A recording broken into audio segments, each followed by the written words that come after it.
उंबरी गावातील रस्ता अडवणाऱ्या प्रवृत्तींना प्रशासनाने थारा देऊ नये, ग्रामस्थांची मागणी.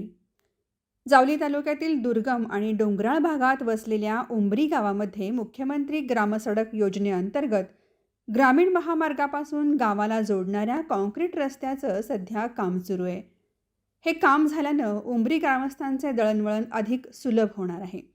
मात्र गावातील काही समाजकंटकांकडून थातुरमातुर कारणं देऊन स्वतःच्या स्वार्थासाठी रस्ता अडवण्याचं काम सुरू आहे.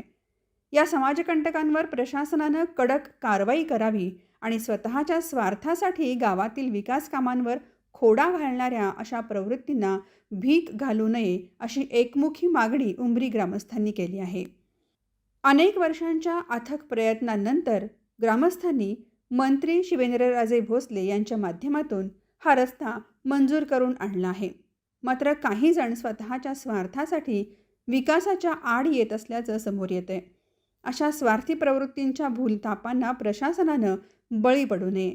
रस्त्याचं बंद असलेलं मधलं काम तत्काळ सुरू करावं. गावाच्या विकासात अडथळा आणणाऱ्या प्रवृत्तींना प्रशासनानं थारा देऊ नये, अशी अपेक्षा व्यक्त करत ग्रामस्थांनी लवकरात लवकर ठोस निर्णय घेण्याची मागणी केली आहे.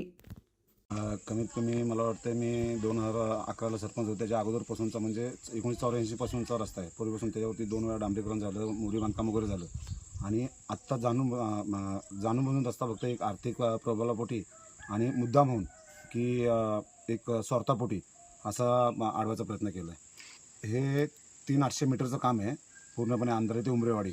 ह्या रस्त्याला प्रजेमा 26 असं हे प्रजेमा 26 असं नाव आहे आणि 70 मीटरमध्ये फक्त रस्ता अडवला आहे. ग्रामपंचायत 23 नंबरला नोंद आहे, पूर्वीपासूनची नोंद आहे. तरी पण फक्त जाणून बुजून आणि ह्याच्यावरती आम्ही कायदेशीर कारवाई वगैरे म्हणजे मागणी केली, पोलीस बंदोबस्ताची मागणी केली, पण मुद्दाम होऊन की हे करायला. आणि जो माणूस आहे ती व्यक्ती बाहेरची असून म्हणजे ती मुलगी आमच्या गावातली आणि मुद्दाम होऊन एक लेडीजला पुढं करून की मुद्दाम होऊन आणि ती आमच्यावरती नको ते आरोप करते. ग्रामस्थांनी वाळीत टाकलं, मारहाण केली, शिवीगाळ केली, असे मुद्दाम म्हणून खोटे आरोप करते.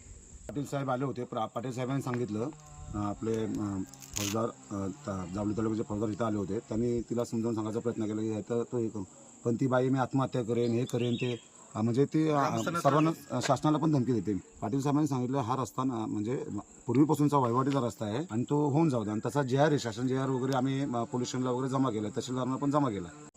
हा रस्ता जर झाला नाही तर आम्ही ग्रामस्थ जिल्हाधिकाऱ्यांसमोर आंदोलन करण्याचा पवित्रा आम्ही घेतला आणि हा रस्ता व्हावा. हा रस्ता झाला आणि गावाच्या मध्यस्थी म्हणजे हा साईडून गेलाय, तिकडून गेला आणि मध्येच थांबलाय. हा रस्ता नाही तर ग्रामस्थांचं आमचं फार मोठं नुकसान होणार आहे आणि जर हे झालं नाही तर आम्ही सर्व ग्रामस्थ मिळून आंदोलन करणार.